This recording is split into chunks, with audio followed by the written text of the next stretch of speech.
नमस्कार साथियों। आज की इस वीडियो में हम बात करने वाले हैं फिजिक्स के एक इम्पोर्टेंट चैप्टर के बारे में, जिसका नाम है मेजरमेंट। तो चलिए हम डिस्कस करते हैं इस चैप्टर के बारे में।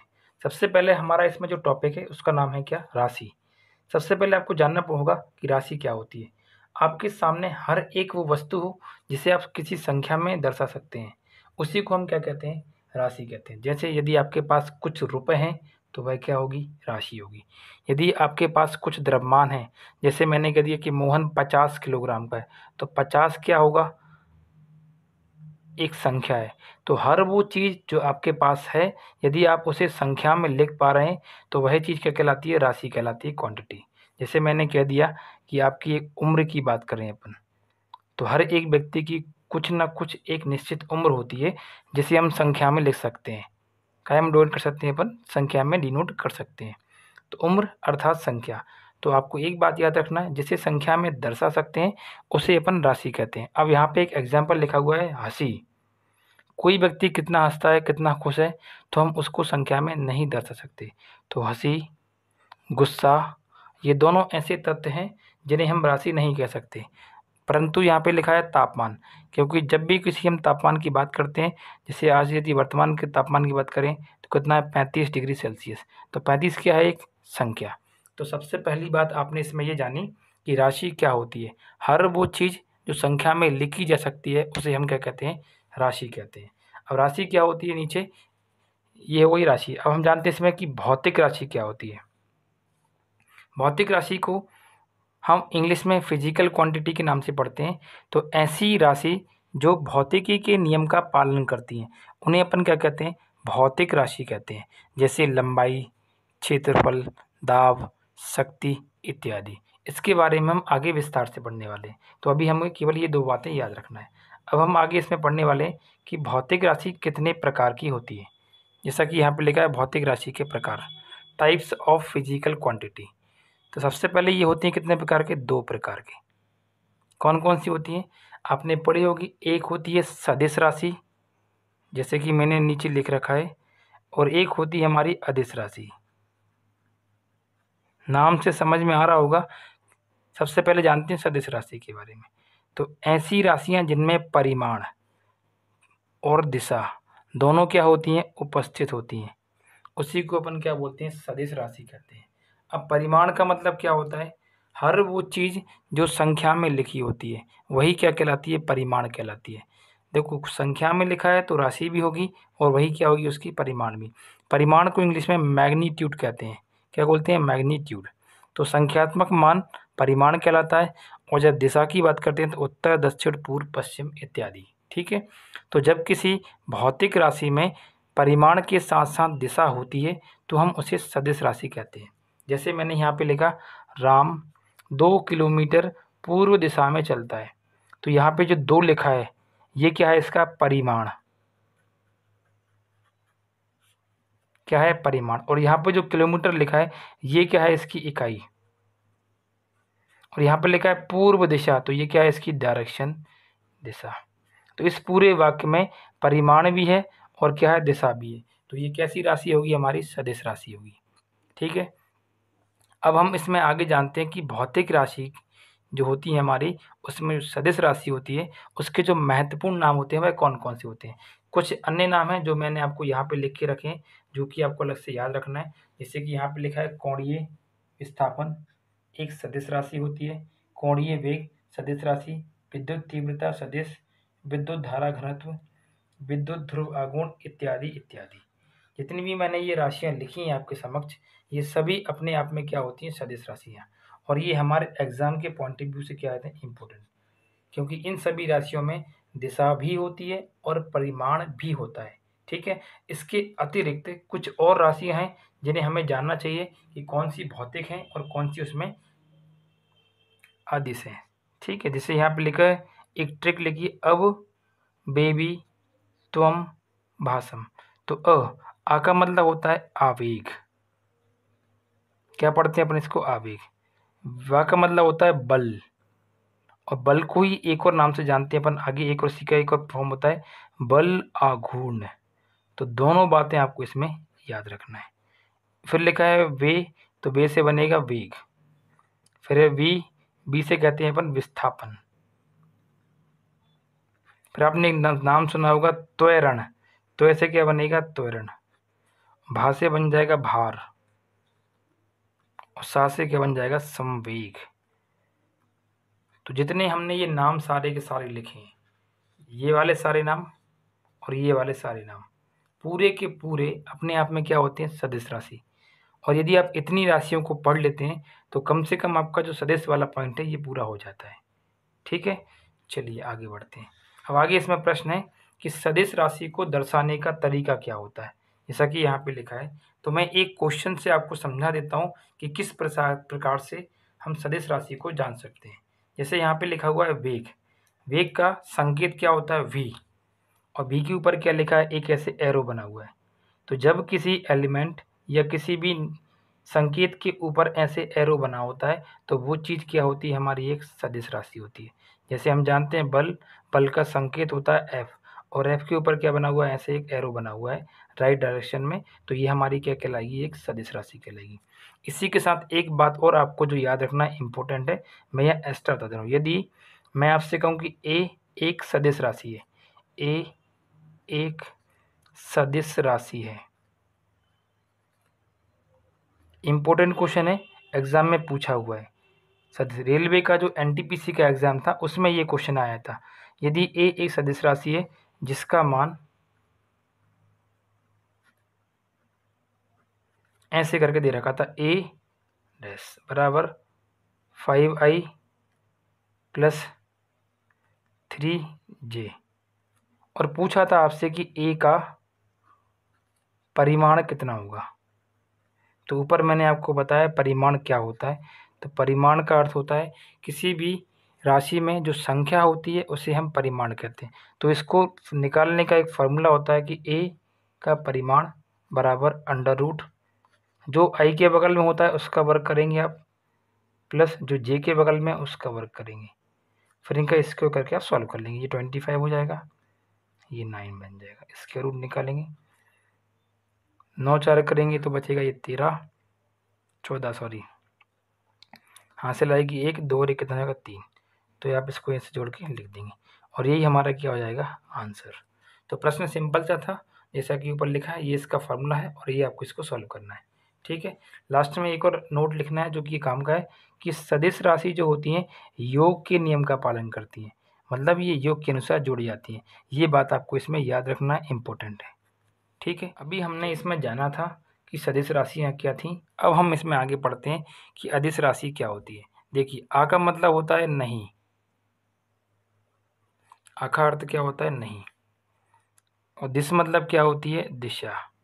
मतलब हमारे पास एक ऐसी राशि होना चाहिए जिसमें किसी प्रकार की दिशा नहीं होती है परंतु उसमें परिमाण होता है। पीछे हमने पढ़ा था सदिश के बारे में, सदिश की परिभाषा क्या थी जिसमें परिमाण और दिशा दोनों होती हैं, और अदिश की राशि की जो परिभाषा है वह क्या हो गई जिसमें केवल परिमाण होता है परंतु दिशा नहीं होती है, उसे अपन क्या बोलते हैं अदिश राशि। जैसे यहाँ पे एक उदाहरण लिखा है कि राम 2 किलोमीटर चलता है। अब जैसे मैं आपसे एक प्रश्न पूछूं कि मेरा घर यहाँ से 3 किलोमीटर की दूरी पर है, तो आप क्या मेरे घर पहुँच पाओगे? नहीं पहुँच पाओगे, क्योंकि जब तक मैं आपको ये ना बताऊं कि मेरा घर यहाँ से पूर्व दिशा में 3 किलोमीटर है, जब तक मैं उसकी आपको डायरेक्शन लिख के ना दे दूं कि आपको कहाँ मुड़ना है कहाँ पहुँचना है, तब तक आप मेरे घर तक नहीं पहुँच सकते। तो डायरेक्शन बहुत ज़्यादा क्या होती है ज़रूरी होती है। तो ये कौन सी राशि है हमारी अदिश, इसलिए इसमें डायरेक्शन नहीं दी गई है। तो राम 2 किलोमीटर चलता तो है लेकिन कहाँ जाता है ये नहीं पता, तो ये राशि कैसी है अपने आप में अदिश राशि। ठीक है, अब हम इसमें जानते हैं कि कुछ महत्वपूर्ण जो अदिश राशियाँ हैं वह कौन कौन सी हैं। देखिए कुछ तो ये लिखी है साइड में, आपको याद रखना है। जैसे यहाँ बात करते हैं दूरी, विद्युतीय विभव, साथ में प्रतिरोध, और क्या है विभवांतर। ये 4 राशियाँ क्या है अपने आप में एक प्रकार की अदिश राशियाँ हैं।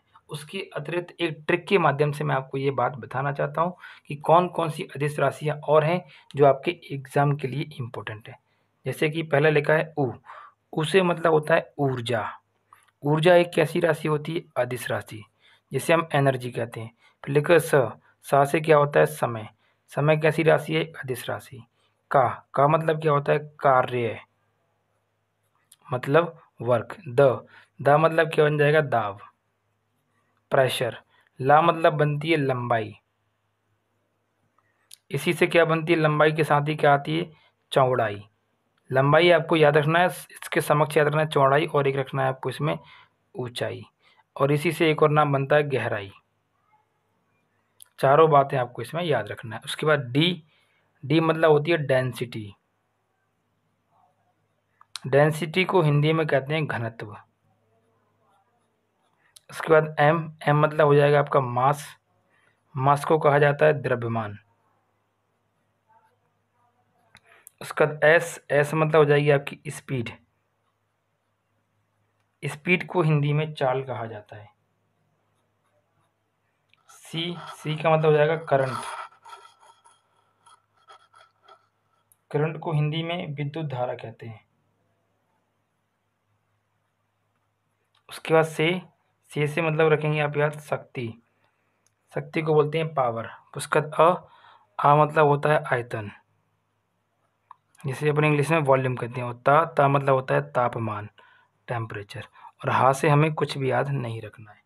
तो ये एक ट्रिक है जिसके माध्यम से आप फिजिक्स में जितनी भी अदिश राशियाँ होती हैं उनको याद रख सकते हैं। जैसे ट्रिक का नाम क्या है, उसका दाल DMSC से आता है। ठीक है, तो इसके माध्यम से आप जितनी भी अदिश राशियाँ होती हैं उनको सरलता से याद रख सकते हैं। इनके साथ साथ आपको ये कुछ वैल्यू और हैं, इनको भी याद रखना है। ठीक है, चलिए आगे बढ़ते हैं हम इसी में। अब जो हमारा इसमें नया जो पार्ट है इसी का, वह क्या है, मात्रक। तो मात्रक क्या होते हैं ये इसके बारे में अपन जानते हैं। देखिए, मात्रक की परिभाषा क्या होती है, सबसे पहले जानते हैं। किसी भी राशि को मापने के लिए हम जिन मानकों का प्रयोग करते हैं उन्हीं मानकों को अपन क्या बोलते हैं, मात्रक कहते हैं। कहने का इतना सा मतलब है, जैसे मैंने यहाँ पे लिखा 2, तो 2 क्या है, एक संख्या है। तो जब भी कोई संख्या हम लिखते हैं तो वह अपने आप में क्या होती है, वह अपने आप में एक राशि होगी, यह भाई अपने आप में क्या होगा, एक परिमाण होगा। ये दो ही बातें मैंने आपको पीछे बताई थी। यदि मैं लिखूं 2 और पीछे क्या लिख दूं किलोग्राम, तो ये एक तरह क्या बन जाएगा, द्रव्यमान, क्योंकि ये क्या है, उसका वजन है। तो ये पीछे अपन ने क्या लगा दी, एक यूनिट लिखी है कि 2 क्या है, 2 क्या है, किलोग्राम है, जो क्या है इसका द्रव्यमान। तो इसी को अपन क्या बोलते हैं, इकाई। जैसे कोई भी चीज़ आप बाजार लेने जाते हो तो पीछे कुछ ना कुछ हम इकाई का प्रयोग करते हैं, तो वही चीज़ क्या कहलाती है, हमारी यूनिट्स कहलाती है। और यूनिट सामान्यतः कितने प्रकार की होती हैं, एग्जाम के पॉइंट ऑफ व्यू से 3 प्रकार की होती हैं, जो कि आपको एग्जाम के लिए याद रखना है। ये 3 कौन कौन सी होती हैं, सबसे पहले लिखा है फंडामेंटल यूनिट, दूसरी है सप्लीमेंट्री यूनिट, और तीसरी है ड्राइव्ड यूनिट। तो आज हम इसमें जानेंगे पहले कि मूल मात्रक क्या होते हैं। देखिए, परिभाषा के माध्यम से हम इसको जानने का प्रयास करते हैं, क्योंकि ये इम्पोर्टेंट होती है हमारे एग्जाम के व्यू से। परिभाषा पढ़ेंगे हमारे साथ आप कि वे मात्रक जो पूर्ण रूप से स्वतंत्र होते हैं, मतलब ऐसे मात्रक जिन्हें लिखने के लिए हमें किसी और दूसरे मात्रक की जरूरत नहीं होती है, उन्हीं को अपन क्या बोलते हैं, मूल मात्रक कहते हैं। ठीक है, ये लिखिए। और इनकी संख्या कितनी मानी गई है, मूल मात्रकों की 7। ये बात आपको इसमें याद रखना है, इंपॉर्टेंट है ये पॉइंट याद रखना है आपको कि मूल मात्रकों की संख्या कितनी है। देखिए, एक और एडिशनल पॉइंट है जो मैं आपको यहाँ बताना चाहूँगा कि जब पहली बार ये मात्रक बन रहे थे तो उस कंडीशन में, जैसे मैं यहाँ एक नोट डाल के लिखा देता हूँ आपको कि प्रारंभ में मूल मात्रकों की संख्या कितनी थी।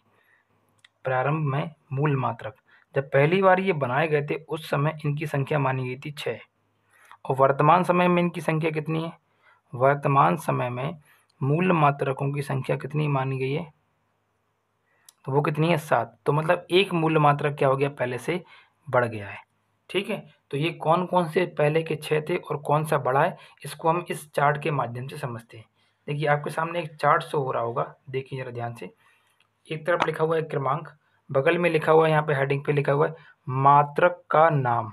हमने जाना कि मूल मात्रक के 7 नाम होते हैं संख्या में, और यहाँ पे लिखिए मात्रक इकाई या फिर उसकी यूनिट, और यहाँ पे लिखा है उसका सिंबल कि हम उसे कैसे शो करते हैं।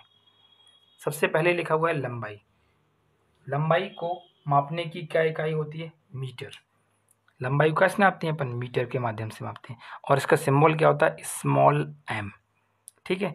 इसी मात्रक को हम एसआई यूनिट के नाम से भी जानते हैं। कौन सी यूनिट? SI unit. यदि आपसे पूछें कि लंबाई का एसआई यूनिट क्या है तो आंसर क्या होगा? मीटर। किलोग्राम काय का होता है? द्रव्यमान का। ऐसे ही आपको याद रखना है समय। समय की मापने की कुल कितनी इकाइयाँ होती हैं? 4। लेकिन हमें जो एसआई यूनिट पूछेगा तो आंसर हम क्या लगाएंगे? केल्विन। और कैसे करते हैं? कैपिटल के माध्यम से। तापमान को मापने की इकाई क्या होती है? सॉरी सॉरी सॉरी समय को मापने की, गलत कर दिया मैंने, ये उल्टा लिखा हुआ है यहाँ पे। समय को मापने की इकाई होती है सेकंड। सॉरी सॉरी, ऊपर नीचे हो गया, कोई दिक्कत नहीं, मैनेज कर लेते हैं। समय को मापने की इकाई होती है सेकंड और इसका सिंबल होता है एस। और इसी प्रकार से हम इसको आगे पढ़ते हैं तापमान कि तापमान को मापने की इकाई होती है 4। ये हैं 4, जिसमें से एसआई यूनिट क्या होती है? केल्विन। और इसका सिंबल क्या होता है? के। थोड़ा ऊपर नीचे लिखा गया है, उससे निश्चिंत रहें, मैं आपको समझा देता हूँ। तापमान को मापने के लिए केल्विन यूज़ करते हैं, समय को मापने के लिए सेकंड यूज़ करते हैं, और ये इनके सिंबल लिखे हुए हैं। अगली जो 5वीं वाक्य है विद्युत धारा, इसको मापा जाता है एम्पियर में और इसका सिंबल होता है कैपिटल ए। उसका लिखा है ज्योति तीव्रता, लुमिनियस इंटेंसिटी। लुमिनियस इंटेंसिटी इसको कहा जाता है। और इसकी जो एसआई यूनिट होती है वह क्या होती है? कैंडला। और इसको सिंबल क्या होता है? Small c d. और लास्ट में एक और यूनिट लिखा हुआ, इसका नाम है पदार्थ की मात्रा। पदार्थ की मात्रा अमाउंट ऑफ सब्सटेंस, इसको कैसे नापते हैं? मोल से। और इसका सिंबल होता है MOL। तो जैसा कि आप चार्ट में देख रहे हैं कि यहाँ पे आपको 7 मूल मात्रक दिखाई पड़ रहे हैं। तो 7 में से स्टार्टिंग की जो 6 मूल मात्रक हैं ये स्टार्टिंग में हुआ करते थे, और जो बढ़ा गया है वो कौन सा है? पदार्थ की मात्रा। मतलब 7वां मूल मात्रक कौन सा है? पदार्थ की मात्रा। तो ये बात आपको इसमें याद रखना है। उसके बाद एक पॉइंट और लिखा हुआ है नीचे नोट डाल के, जिसमें कहा गया आपसे कि मोल जो होता है ये वाला पदार्थ की मात्रा के परिमाण का मात्रक। परिमाण मतलब मैंने क्या बताया था आपको पीछे? संख्या का मात्रक है, ना कि ये द्रव्यमान का। कहने का मतलब क्या है? जब जब आपसे पदार्थ की मात्रा पूछी जाएगी तो आप उसमें उसे किसी ना किसी संख्या में बताएंगे। जैसे आपने पढ़ा होगा कि 1 एवोगैड्रो, एक नंबर होता है एवोगाड्रो, जिसकी वैल्यू कितनी होती है? 6.023 इंटू 10⁻23 नंबर्स। ठीक है, तो ये बात आपको इसमें याद रखनी है, जो कि आपके लिए क्या है? इम्पोर्टेंट है। हमने जाना कि मात्रक के कितने प्रकार, उसमें से हमने ये पहला वाला मात्रक जाना कि मूल मात्रक। संख्या कितनी होती है? 7। सातों के नाम। स्टार्टिंग में कितने होते थे? 6। अभी वर्तमान में कितने हैं? 7। ठीक है, तो इतनी बात आपको इसमें याद रखना है। चलिए अब आगे सॉल्व करते हैं हम इसको। अगला जो हमारा इम्पोर्टेंट इसमें यूनिट है उसका नाम क्या है? पूरक मात्रक, जिसे अपन सप्लीमेंट्री यूनिट के नाम से जानते हैं। तो परिभाषा सुनिए, वे मात्रक जिनकी सहायता से हम किसी कोण को मापते हैं। किसको मापा जाता है? कोण को मापा जाता है, उन्हें अपन क्या बोलते हैं? पूरक मात्रक कहते हैं। तो मैथमेटिक्स हो, चाहे आपका किसी प्रकार का साइंस का टॉपिक हो, यदि आप उसमें कहीं पर भी किसी एंगल को मेज़र कर रहे हो तो एंगल को मेज़र करने के लिए हम जिस यूनिट का यूज़ करेंगे वह यूनिट क्या कहलाती है? हमारी सप्लीमेंट्री यूनिट। ठीक है, और इसमें मात्रकों की संख्या कितनी मानी गई है? 2। मूल मात्रक कितने होते हैं? 7। और पूरक मात्रक की संख्या कितनी होती है? 2 के बराबर। तो ये बात आपको इसमें याद रखनी है। ठीक है, आगे देखते हैं। जो 2 संख्या मानी गई है इसमें जो पहली वाली है उसका नाम क्या है? रेडियन। क्या कहते हैं अपन इसको? रेडियन। अब रेडियन क्या होता है? इसमें कहा गया है कि इसकी सहायता से हम समतल कोण या द्विविमीय आकृति, द्विविमीय मतलब 2 डायमेंशन, जिसमें 2 विमाएँ होती हैं। 2 विमाएँ कौन-कौन सी होती हैं? एक होती है लेंथ और एक होती है ब्रेड्थ, लंबाई व चौड़ाई। तो जब हम एक ऐसे कोण को नाप रहे हैं जो कैसा होता है? समतल या फिर जो 2 डायमेंशन में होता है, तो उसके कोण को यदि आप माप रहे हो तो उसको मापने की इकाई क्या होती है? रेडियन। और आपको इसमें वैल्यू याद करना है कि पाई रेडियन का मान कितना होता है? 180 डिग्री के बराबर। ये बात आपके लिए इम्पोर्टेंट है, इसको आपको याद रखना है। या फिर उल्टा यदि आप इसको पढ़ रहे हैं कि 180 डिग्री में कितने रेडियन होते हैं, तो आंसर हो जाएगा पाई रेडियन। ठीक है, दूसरी बात, यदि आपसे पूछें कि 1 रेडियन का वैल्यू कितना होगा, तो देखिए यहाँ पे पाई रेडियन का वैल्यू 180 है, हमसे पूछ रहा है 1, तो ये जो पाई वाली वैल्यू होगी वो 180 के नीचे जाएगी यहाँ से इधर। जब हम इसका इसमें भाग लगाएंगे तो ये वैल्यू कितनी निकल के आती है 57.2727। तो ये वैल्यू होती है हमारी किसकी 1 रेडियन की, जो कि हमें क्या करना है लर्न करना है। ये एग्जाम के लिए बहुत ज़्यादा इंपॉर्टेंट है, इससे क्वेश्चन आपका बन सकता है। ठीक है, तो आपको जो पेपर के लिए याद रखना है वह क्या होगा कि रेडियन किसकी इकाई है, तो समतल कोण को मापने की या फिर 2D की आकृति को मापने के लिए। इसका मान क्या होता है कि 180 डिग्री में कितने रेडियन होते हैं, पाई रेडियन होते हैं, और एक रेडियन में कितने डिग्री बनता है 57.2727। ठीक है, तो ये बात हमें इसमें याद रखना है। आगे इसी को पढ़ते हैं अपन। रेडियन इकाई से संबंधित महत्वपूर्ण प्रश्न। देखिए यहाँ पे पहला प्रश्न आपके समक्ष लिखा गया है कि 30 डिग्री के कोण का मान रेडियन में क्या होगा। इस क्वेश्चन को हम सॉल्व करने की कोशिश करते हैं। देखिए यहाँ पे कितना लिखा है 30 डिग्री का कोण, और इसको आपको क्या बताना है रेडियन में। आप क्या जानते हैं, हम जानते हैं, हम इसको हल करने का प्रयास करते हैं। चलिए क्या होगा इसका हल। देखिए हम क्या जानते हैं कि 180 डिग्री का जो कोण होता है इसमें होता है पाई रेडियन। कितनी वैल्यू होती है पाई रेडियन, हमसे रेडियन लिखना है इसको। ठीक है, हमसे कितने का पूछ रहा है 30 का, तो हम यहाँ से क्या निकालेंगे 1 का मान निकालेंगे। तो 1 का वैल्यू क्या होगा पाई रेडियन बटे 180 डिग्री। हमने 1 का मान निकाल लिया इतने डिग्री, हमसे कितने का पूछा है 30 का, तो हम दोनों पक्षों में किसका गुणा कर देंगे 30 डिग्री का। तो यहाँ पे कितना हो जाएगा 30 डिग्री बराबर ये कितना हो जाएगा पाई रेडियन बटे ये 0 से 0 कट जाएगा, 3 से कट जाएगा, ये कितनी बार 6 बार, तो ये वैल्यू कितनी हो गई 6। तो हमारा सही आंसर क्या हो गया कि 30 डिग्री में पाई बाय 6 क्या बन जाएंगे हमारे रेडियन, और ये हमारा क्या हो जाएगा आंसर हो जाएगा। इजी है, हमें बस वो ऊपर वाली जो वैल्यू है इसको याद रखना है और क्वेश्चन को सॉल्व करना है।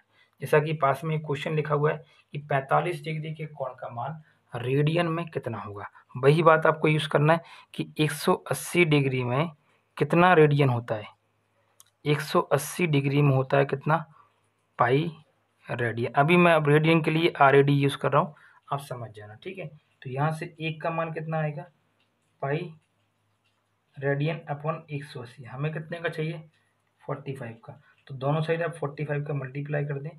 45 equal to pi 180 multiply by 45, पीछे आप लिख दें रेडियन को।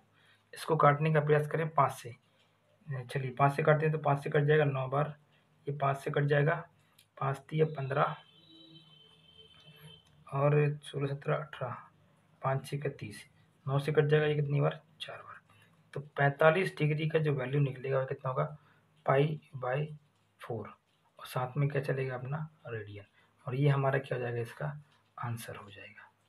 तो ऐसे क्वेश्चन क्या होते हैं एग्जाम में आते हैं, ये न्यूमेरिकल बेस्ड क्वेश्चन होते हैं जो कि एग्जाम में पूछे जाते हैं। आपको ये बात अच्छे से याद रखना है।